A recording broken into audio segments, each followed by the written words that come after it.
नमस्कार साथियों, आपका एक बार फिर स्वागत है हमारे YouTube चैनल पर। और हमने संविधान के अनुच्छेद संग्रह को शुरू किया था और उन अनुच्छेद संग्रह में हम आगे बढ़ते हुए पहुंच गए थे 51वें अनुच्छेद पर और हमने 51वें अनुच्छेद को समझ लिया था।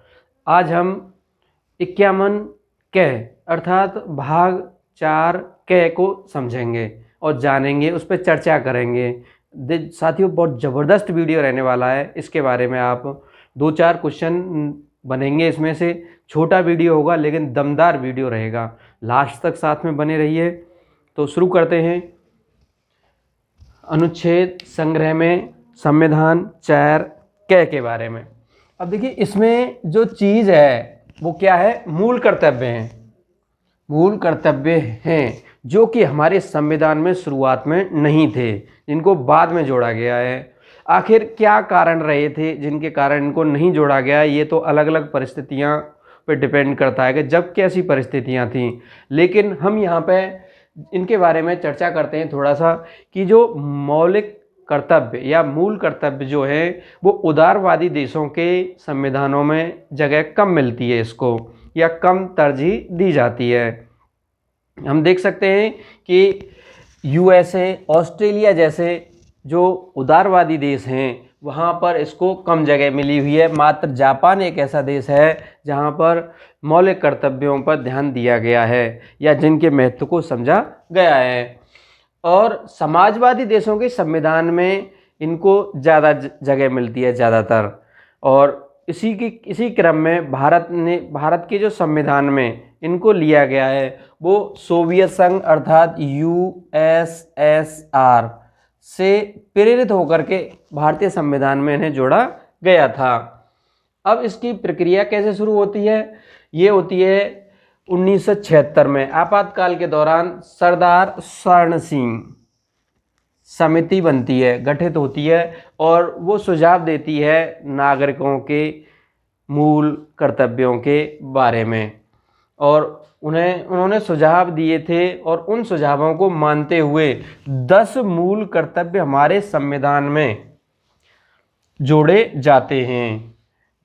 कितने? 42वें संविधान संशोधन 1976 के द्वारा। ठीक है सर, यहाँ पर दोस्तों याद रखना इस चीज़ को कि 42वें संविधान संशोधन 1976 से इन्हें जोड़ा गया, 10 मूल कर्तव्य जोड़े गए थे। साथ ही बाद में 1999 में भी बर्मा समिति बनी जो कि मूल कर्तव्यों के क्रियान्वयन पर ध्यान देती है और देखती है कि कानूनी प्रावधान क्या क्या किए जा चुके हैं। तो आपसे यदि पूछा जाए कि कौन कौन सी समितियां या किसी भी तरह से ऑब्जेक्ट टाइप क्वेश्चन आता है कि मूल कर्तव्यों से संबंधित कौन सी समिति है, तो उसमें मान लीजिए एक दिया हो आपकी सरदार स्वर्ण सिंह समिति हो, बर्मा समिति हो, उपरोक्त दोनों कोई नहीं, तो उसमें उपरोक्त दोनों आएंगे। दोनों ही मूल कर्तव्यों से संबंधित हैं। अब यहाँ पे 10 थे लेकिन 86वें संविधान संशोधन अधिनियम 2002 द्वारा 11वां भी इसमें जोड़ा गया है। 11वां जो हमारा मूल कर्तव्य है वो है 6 से 14 वर्ष तक के बच्चों की शिक्षा को अवसर, जो अभिभावक हैं, संरक्षक हैं, उनके द्वारा उन्हें अवसर उपलब्ध करवाए जाएंगे। ये उनका मूल कर्तव्य बनाया गया है जो कि आरटीई के तहत हमारे जो अधिकार हैं उनमें भी 21 क में जोड़ा गया है कि प्रत्येक 6 से 14 वर्ष तक के बच्चे का अधिकार है उन्हें निःशुल्क व अनिवार्य शिक्षा उपलब्ध करवाई जाए। साथियों, इनसे महत्वपूर्ण 2-3 क्वेश्चन यहाँ पर बनते हैं, साथ ही हम इन पर एक नज़र डालते हैं जिससे कि हमें पता रहे कि हमारे मौलिक कर्तव्य कौन कौन से हैं। क्योंकि कुछ थोड़ी बहुत जानकारी भी होनी चाहिए, सिर्फ हमें इसलिए नहीं पढ़ना चाहिए कि कौन सी कंपटीशन में आएगी, हमें अपने मूल कर्तव्यों के बारे में पता होना चाहिए। इसके साथ सिविल सर्विस में ये भी पूछा जा सकता है कि कौन सा मूल कर्तव्य हमारे संविधान में नहीं है। इस तरह से क्वेश्चन बनता है, तो थोड़ा सा इन्हें हम देख लेते हैं। संविधान पहला है संविधान का पालन करे, प्रत्येक नागरिक संविधान का पालन करे। उसके आदर्श जो भी हैं हमारे प्रस्तावना में दिए गए हैं, आदर्श संस्थाओं, राष्ट्रीय ध्वज और राष्ट्रीय गान, का आदर करे और संविधान का पालन करे। ये चीज़ें पहले हमारे में दी गई हैं। दूसरा है स्वतंत्रता के उच्च आदर्शों को प्रेरित करने वाली चीज़ों को, एक मिनट सर,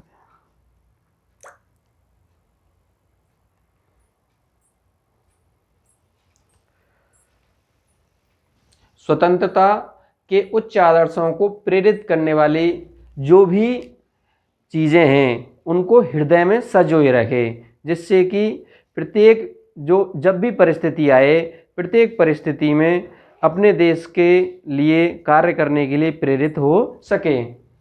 तीसरा मूल कर्तव्य है हमारा, भारत की संप्रभुता, एकता, अखंडता की रक्षा करेगा प्रत्येक नागरिक और उसे अक्षुण्ण बनाए रखेगा, ज़्यादा से ज़्यादा लंबे समय तक बनाए रखने के लिए प्रयास करेगा।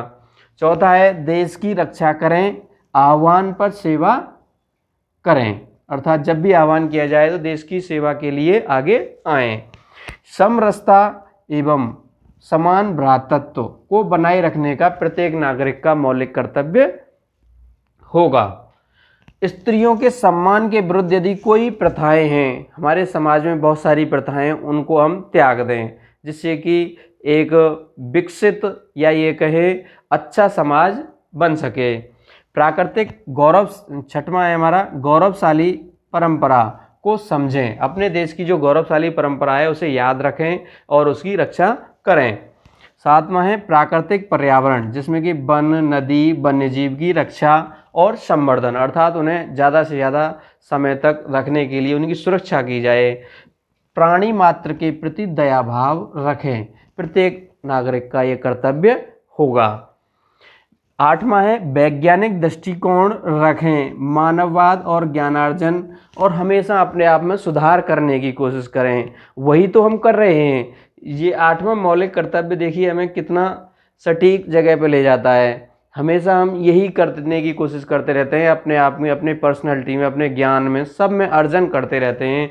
तो ज्ञानार्जन करें और सुधार करते रहें और वैज्ञानिक दृष्टिकोण रखें, जिससे कि हमारे जो अंधविश्वास है या कोई भी परंपराएं हैं उनको हम तर्क पर रख करके, कसौटी पर ध्यान से देखें और समाज में उन्हें लागू करें, या बुराई है तो उसे रोकने की कोशिश करें।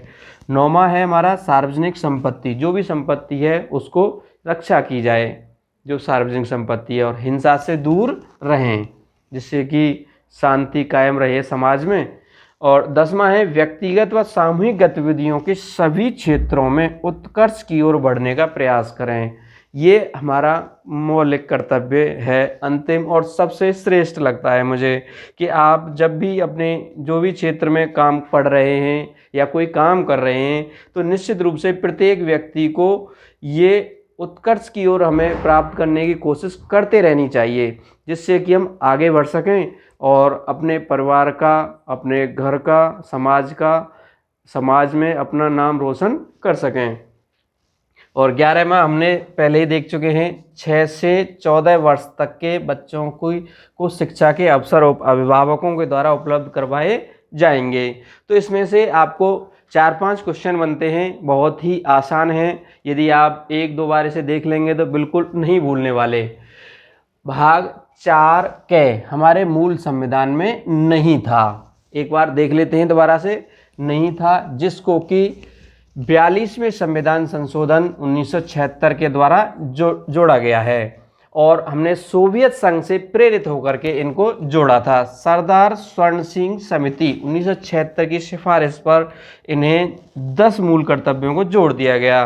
बर्मा समिति 1999 बनाई गई, जो कि इनके कानूनी क्रियान्वयन के प्रावधानों को देखा उसने कि किस तरह से मौलिक कर्तव्यों को लागू किया जा रहा है या कि उनका क्रियान्वयन हो रहा है या नहीं हो रहा है। 86वें संविधान संशोधन 2002 के द्वारा 11वां हमारा मूल कर्तव्य जोड़ा गया, जो अभिभावकों के लिए है, बहुत ही महत्वपूर्ण है। साथियों, ये पूरा वीडियो देखने के लिए बहुत बहुत धन्यवाद। अपने साथियों को इसे शेयर करें, यदि आपको अच्छा लगे तो लाइक भी करें। Thank you.